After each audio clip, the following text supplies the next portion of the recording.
sa atin. Buklod ng pag-ibig, tayo ay sumamba sa pagkakaisa, urit siyang abad. Sa ngalan ng Ama at ng Anak ng Espiritu Santo. Amen. Sumainyo po ang Panginoon. At sumaiyo rin. Ialay po natin ang misang ito sa karangalan ng mahal na Birhen ng Lazaret, ng mahal na Ina.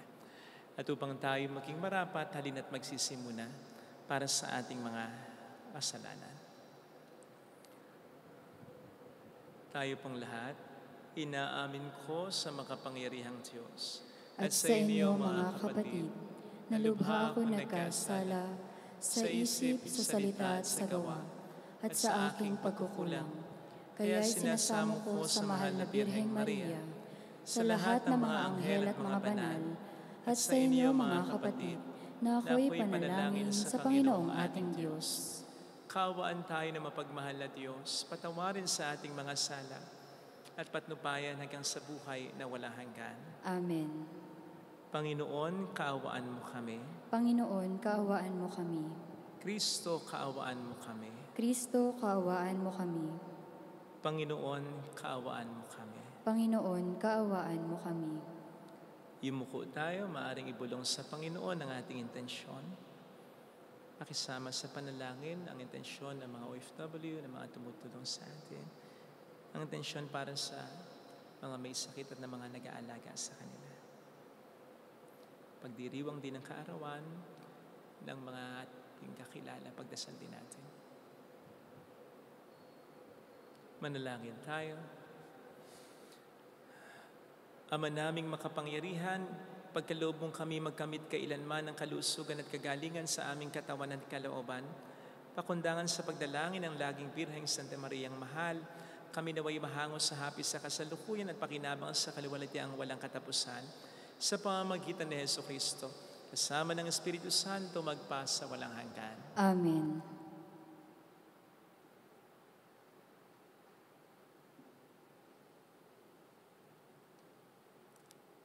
Ang salita ng Diyos mula sa aklat ng Exodo. Noong mga araw na iyon, naglakbay ang mga Israelita patungong Sukot. Humigit kumulang sa 600,000 ang mga lalaki, bukod pa sa mga babae at mga bata.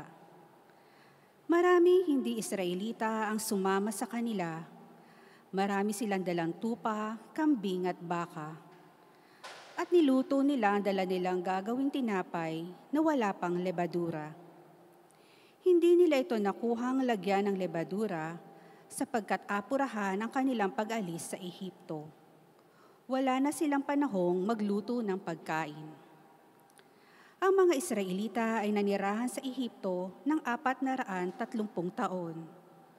Huling araw ng ika-430 taon nang umalis sa Ehipto ang mga hukbo ng Panginoon. Na magdamag na yon, sila iniligtas ng Panginoon at inilabas sa Ehipto. Kaya ang magdamag na yaon ay tinalaga nila sa pag-alaala sa pagliligtas sa kanila ng Panginoon.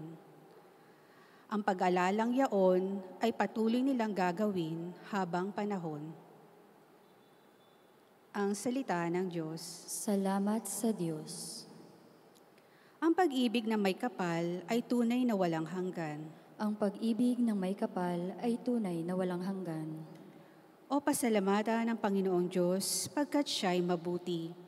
Ang kanyang pag-ibig ay pangwalang hanggan at mananatili. Nang tayo'y malupig ng mga kaaway, di niya nilimot. Ang kanyang pag-ibig ay mananatili at di matatapos. Nang tayo'y masakop ng mga kaaway, pinalaya tayo. Ang kanyang pag-ibig ay mananatili, hindi magbabago. Ang pag-ibig ng may kapal ay tunay na walang hanggan. Ang mga panganay ng mga Ehipsyo ay kanyang pinatay. Ang kanyang pag-ibig ay di kumukupas at pangwalang hanggang. Ang nasa Ehiptong mga Israelita, siya ang naglabas. Ang kanyang pag-ibig ay mananatili at hindi kukupas. Ang ginamit niya ay mga kamay niyang makapangyarihan. Ginawa niya ito pagkat ang pag-ibig niya ay walang hanggan. Ang pag-ibig ng may kapal ay tunay na walang hanggan. Ang dagat ng tambo ay kanyang hinati at natuyong tunay. Ang kanyang pag-ibig ay hindi kukupas at pangwalang hanggan. Ang pinili niyang bayan ng Israel ay doon dumaan. Ang pag-ibig niya ay hindi kukupas at pangwalang hanggan. Ang harit Paraon at ang hubo nito ay kanyang nilunod. Ang pag-ibig niya ay pangwalang hanggang, hindi matatapos. Ang pag-ibig ng may kapal ay tunay na walang hanggan.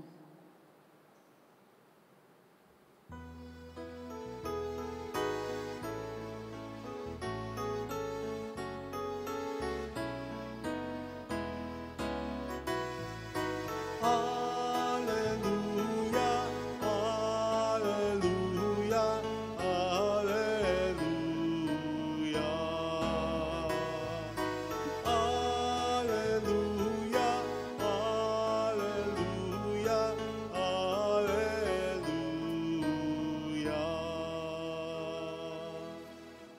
Sumainyo ang Panginoon. At sumaiyo rin. Ang mabuting balita ng Panginoon ayon kay San Mateo. Papuri sa iyo, Panginoon.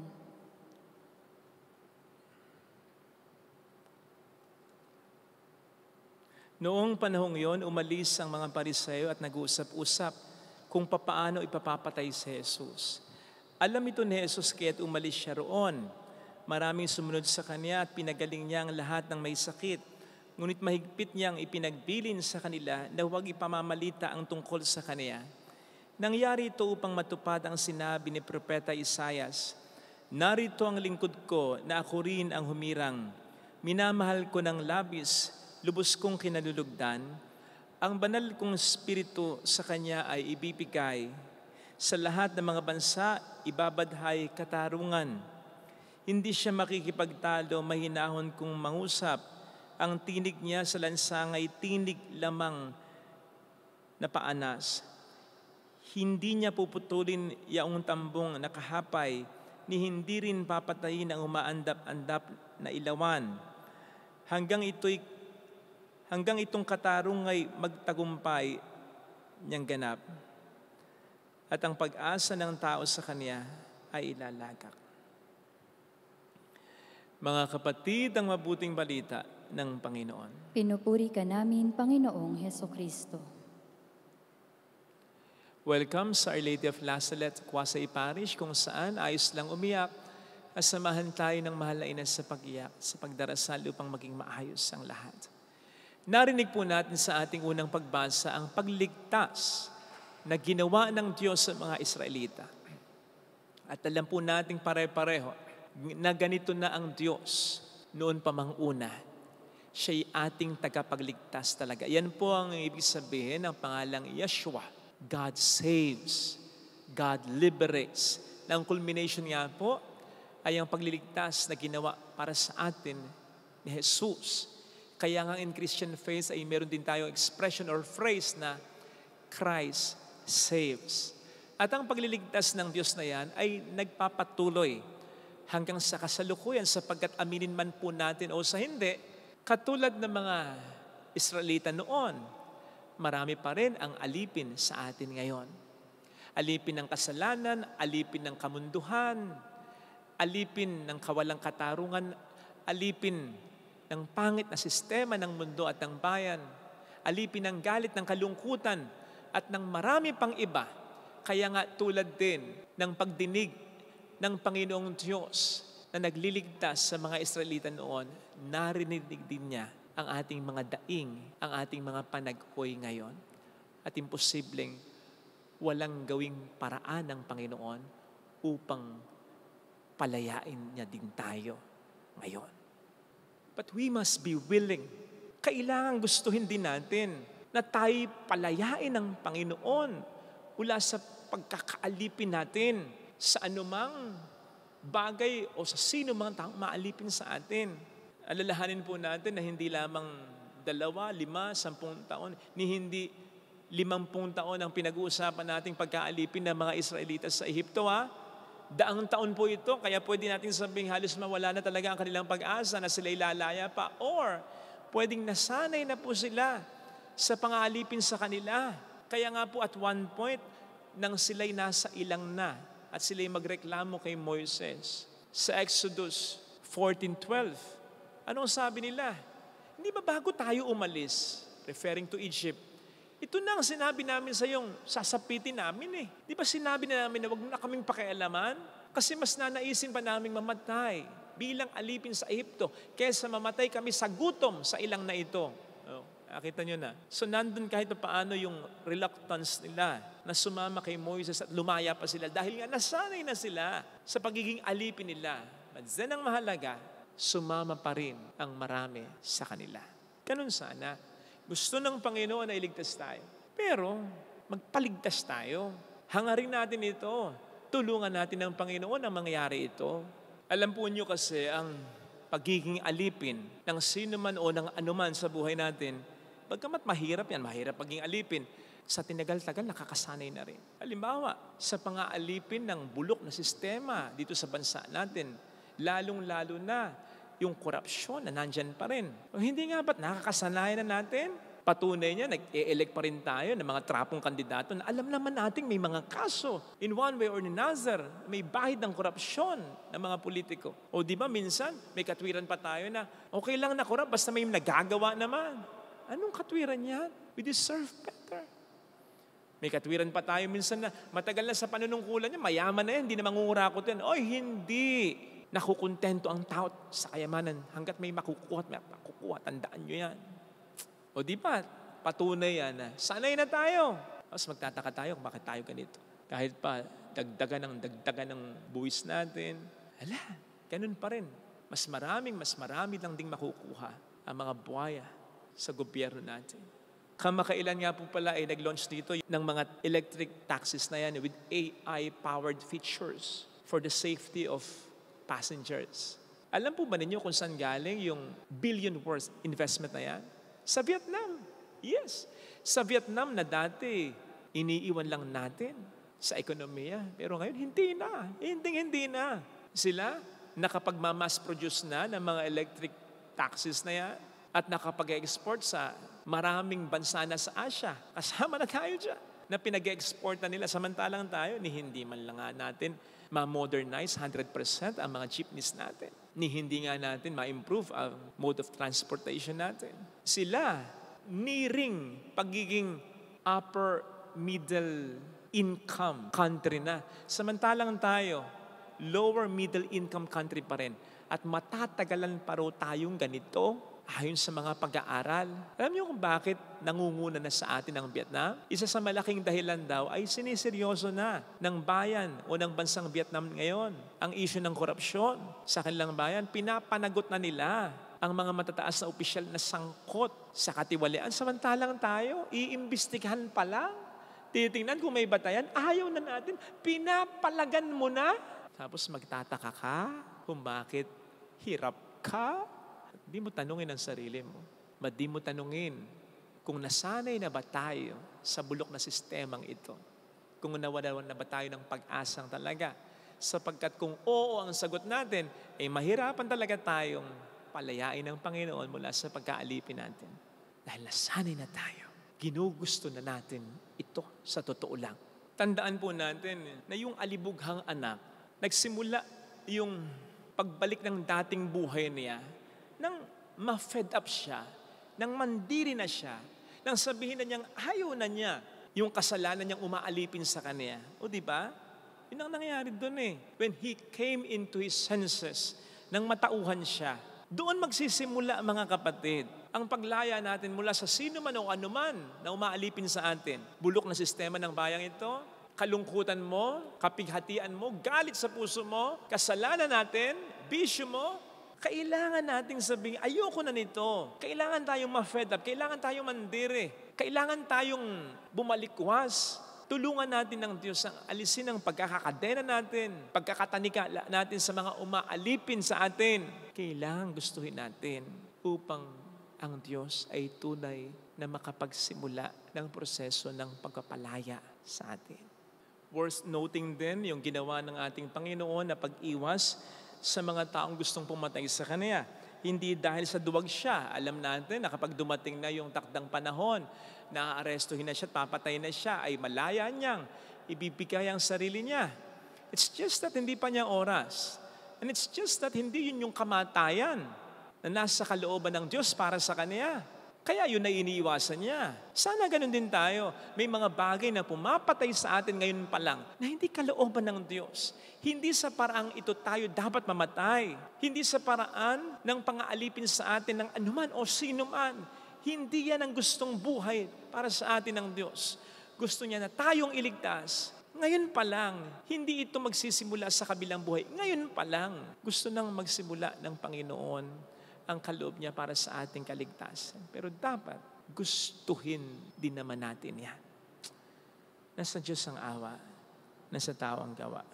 Sabi nga natin sa mga may gustong marating sa buhay. Ito sana ang ating pagdasal sa ating banal na pagdiriwang. Ilagay natin ang ating kanang kamay sa tapat ng ating puso.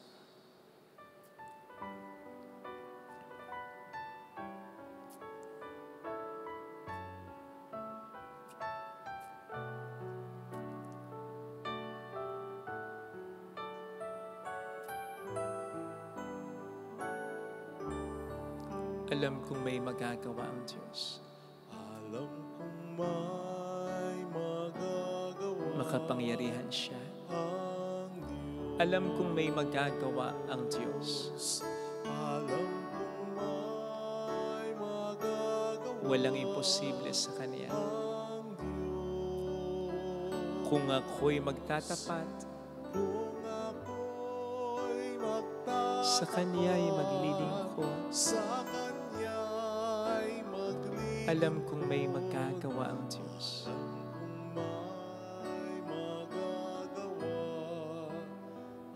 ang Diyos. Alam kong di ringgin ng Diyos ang sabo ko, Alam kong di sapagkat mahal niya ako. ng Diyos ang samo ko. Alam kong di ringgin ng Diyos ang samo ko, Alam kong di ringgin ng Diyos ang samo ko. kung ako'y magtatapat, Kung ako'y sa Kaniya'y maglilingkod. sa Kanya'y maglilingkod. Alam kong di ringgin ng Diyos ang samo ko. Pikit natin ang ating mga mata. Panginoon, tulungan mo kong kalaya sa mga sistemang hindi tama na umaalipin sa buhay ko.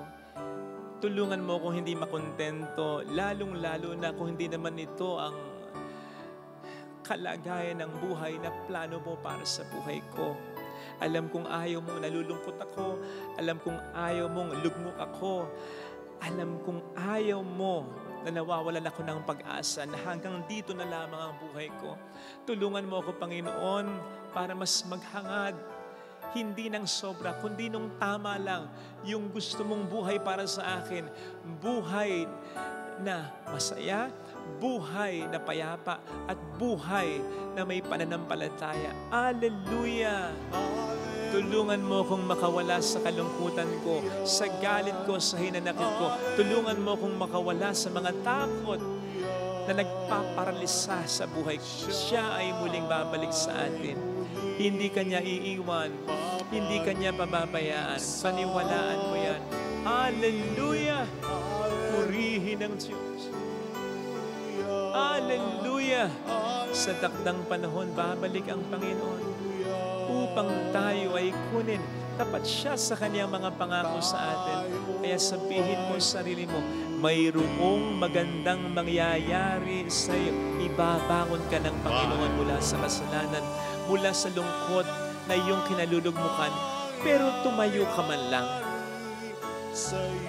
Tumayo ka man lang. Lumaban ka man lang. Kumapit ka man lang.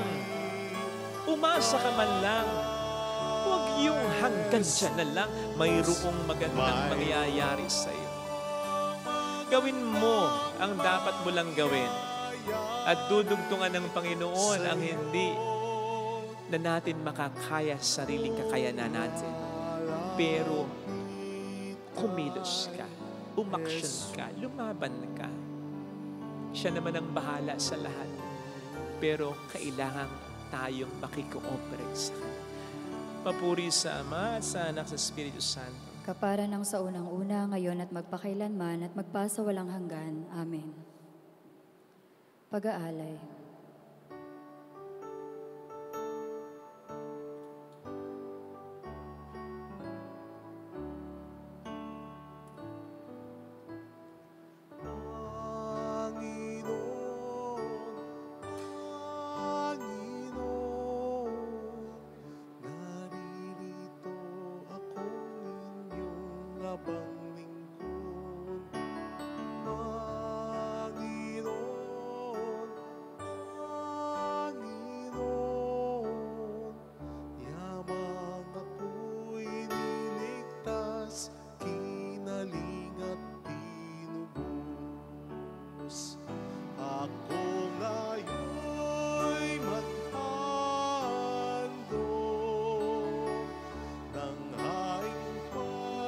Salamat ang handog kong panalangin, sa iyo ko'y lalaga. Ako ngayon'y maghandog ng haing pasasalamat.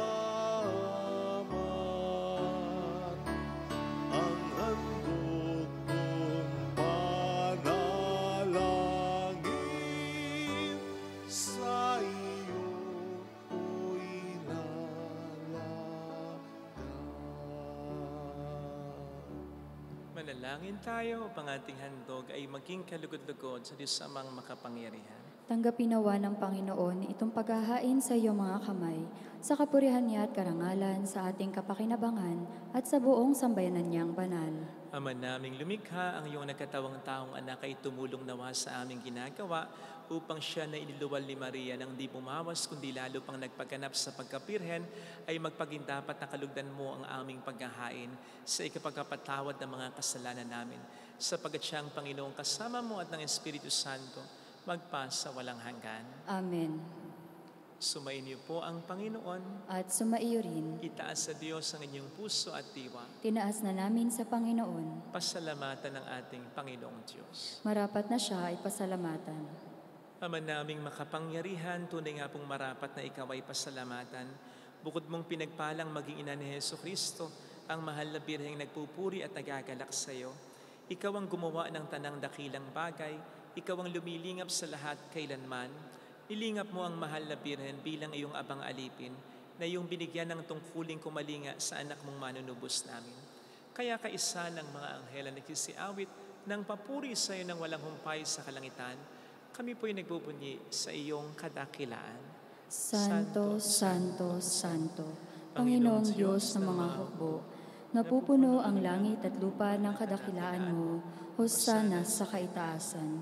Pinagpalang na paririto sa ngalan ng Panginoon, hosana sa kaitaasan. Ama naming banal, ikaw ang bukhal ng tanang kabanalan. Kaya't sa pamamagitan ng iyong Espiritu, gawin mong banal ang mga kaloob na ito upang para sa amin ay maging katawan at dugo ng aming Panginoong Jesucristo. Bago niya pinagtiis ang kusang loob na maging handog, hinawakan niya ang tinapay, pinasalamatan kaniya, pinaghati-hati niya iyon. Niabot sa kaniyang mga alagad at sinabi, tanggapin ninyong lahat ito at kanin. Ito ang aking katawan na iahandog para sa inyo.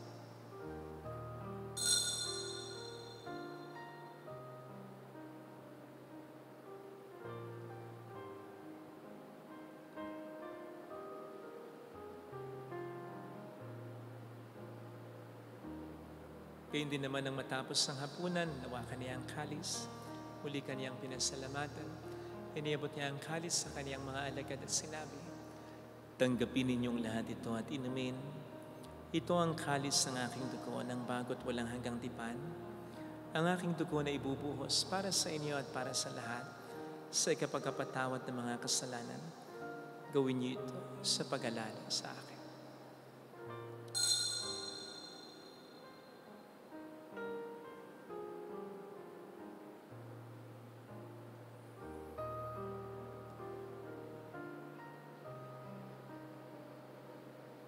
Ipagbunyi natin ang misteryo ng ating pananampalataya. Si Kristo'y namatay, si Kristo'y nabuhay, si Kristo'y babalik sa wakas ng panahon. Ama, ginagawa namin ngayon ang pag-alaala sa pagkamatay at muling pagkabuhay ng iyong anak, kaya inialay namin sa iyong tinapay ng buhay at ang kalis ng kaligtasan. Kami nagpapasalamat dahil kami iyong minarapat na tumayo sa harap mo para maglingkod sa iyo. Sinasamo namin kami na magsasalo sa katawan at dugo ni Kristo ay mabuklod sa pagkakaisa sa pamamagitan ng Espiritu Santo. Ama, lingapin mo ang iyong simbahang laganap sa buong daigdig. Puspusin mo kami sa pag-ibig, kaisa ni Leon na aming Papa, ni Janis na aming Obispo at ang Tanang Kaparian. Alalahanin mo ang mga kapatid naming nahimlay nang may pag-asang sila'y muling mabubuhay, lalo na pong aming ipagdarasal. Saglit tayong yumuko at ipagdasal ang ating mga mahal na yumao. Kaawaan mo sila at patuloyin sa iyong kaliwanagan. Kaawaan mo at pagkingtapatin kaming lahat na makasalo sa iyong buhay na walang wakas. Kaisa ang mahal na Birhen ng Lasalet, ang Ina ng Diyos. San Jose ang kabiyak ng kanyang puso, lahat ng mga banal na namuhay dito sa daigdig ng kalugod-lugod sa iyo. May pagdiwang nawa namin ang pagupuri sa ikararangal mo sa pamamagitan ng iyong anak at aming Panginoong Hesukristo.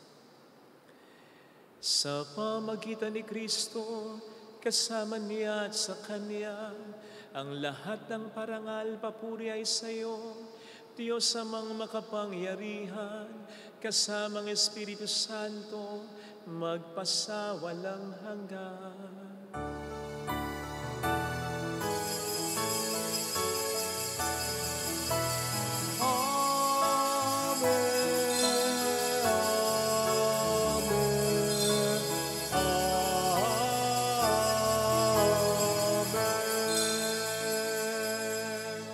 Tumawag tayo sa Ama.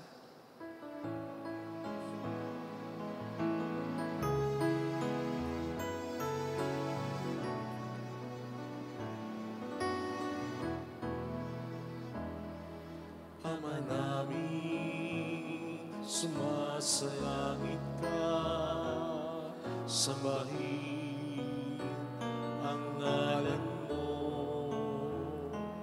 mapasabi ang kaharian mo, sundin ang loob mo dito sa lupa para lang sa langit. Bigyan mo kami ngayon ng aming kakanin sa araw-araw, at patawarin mo kami sa aming mga sala, para ng pagpapatawad namin sa nagkakasala sa amin.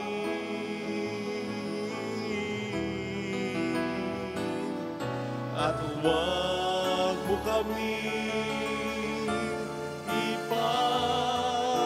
ipaintulot sa tukso, at ihadya mo kami sa lahat ng masama.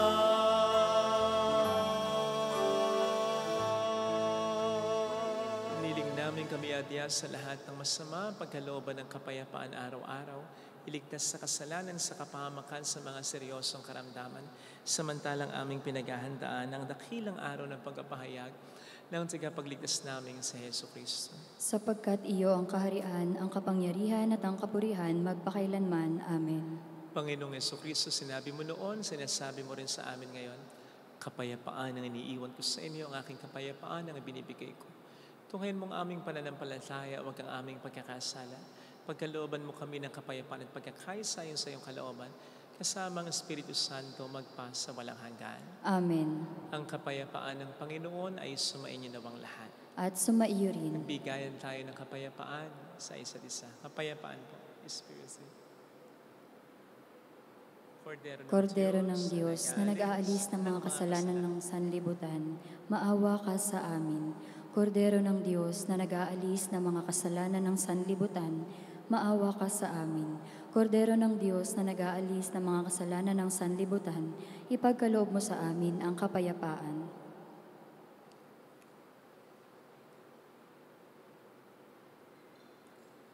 Narito sa harap natin ng Panginoon ang ating buhay at kaligtasan. Mapapalad tayong inaanyayahan. Panginoon, hindi ako karapat-dapat na magpatuloy sa iyo, ngunit sa isang salita mo lamang ay gagaling na ako.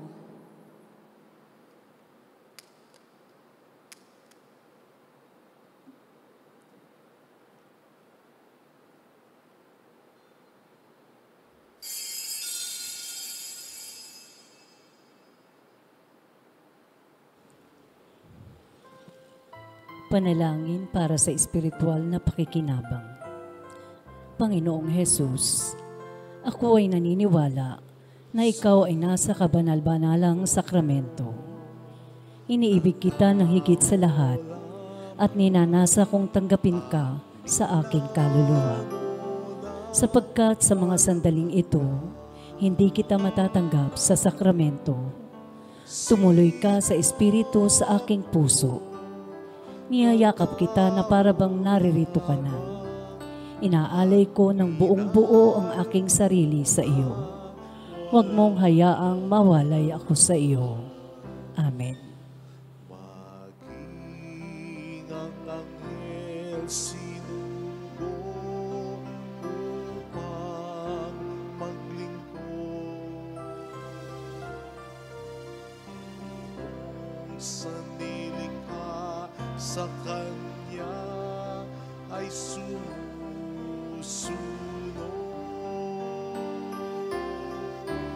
Binigyan mo siya ng dangal bilang anak, inango sa dusa at pagkasadla.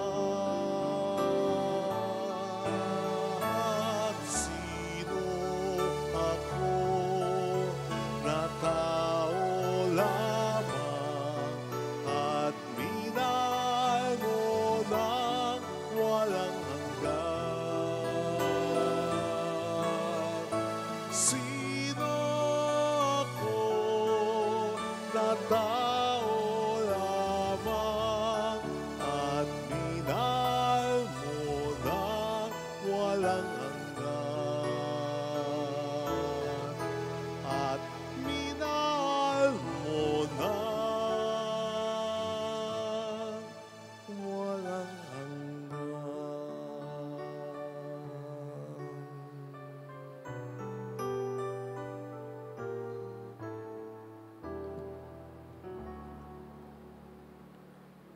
Manalangin tayo. Ama naming mapagmahal, sa pagkasalo namin sa banal na pakikinabang, ang iyong kagandaang loob ay aming hinihiling upang ang pagpaparangal namin sa mahal na Birhen at pagtulad namin sa Kanya ay magpagindapat na aming paglingkuran ng pagganap sa kaloob mong kaligtasan. Sa pamamagitan ni Jesucristo, kasama ng Espiritu Santo, magpasa walang hanggan. Amen. Holy God, Holy Mighty One, Holy Immortal One. Have mercy on us and on the whole world. Holy God, Holy Mighty One, Holy Immortal One. Have mercy on us and on the whole world. Holy God, Holy Mighty One, Holy Immortal One. Have mercy on us and on the whole world. Jesus, King of Mercy, We trust in you. alalahanin, Alalahanin, O mahal na Birhen ng Lasalet, ina ng pag-asa. Ikaw ang nagpaalala sa aming magbalik loob sa Ama. Ito ang nagpapatunay na ang kagandahang loob mo'y nanatiling busilak. Sa pag-aaruga mo sa amin, tungkulin mo'y tinupad. Sa paanan ni Kristo'y tinuring mo kaming mga tunay mong anak, kaya ninais mong ni Isay huwag mapahamak. Maging sa iyong walang tigil na pananalangin, pati luhay pumatak. Huwag namang mawala ng saysay ang iyong paghihirap. Hiling nawa namin sa iyo, o aming inang liyag, na matapos ang pakikibakan namin sa mundong ito, at sa pananatili naming tapat kay Kristo, sa kapurihan mo ay makibahagi kaming ganap, upang kung nasaan ka ngayon ay maparoon din kaming lahat, at ang kaganapan ng kalwalhatian ng Diyos Amay tuluyang matupad siya nawa. Mahal na Birhen ng Lasalet, tagapagkasundo ng mga makasalanan. Panalangin mong walang patid kami mga dumudulog sa iyo. Maraming salamat po sa inyong pakikisa at sa mga tulong na binibigay po ninyo. Bahala na po ang Panginoon sa kabutihan ninyo. Yun po ang lagi namin at lagi ko personal na dasal para sa inyo. Salamat po. Sumainyo ang Panginoon. At sumaiyo rin. Palain kayo kasama ng ating pamilya na mapagmahal na Diyos, ng Ama at ng Anak, at ng Espiritu Santo. Amen. Pumayo tayo sa kapayapaan ni Kristo. Salamat sa Diyos. Thank you rin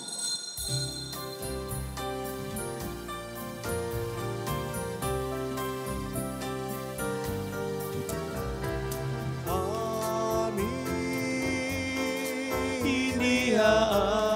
Iniaalay ang pag-ibig na walang kapantay. Okay, sarap mabuhay kung may nagmamahal. Pagmamahal at tunay at laging dalisay. Ang Birhen kong umibig ay walang sitamis, pagsintang sakdalinis sa iyo hanggang langit. O Birhen, Birheng mahal, sa awit at sa dasal, aming iniaalay ang pag-ibig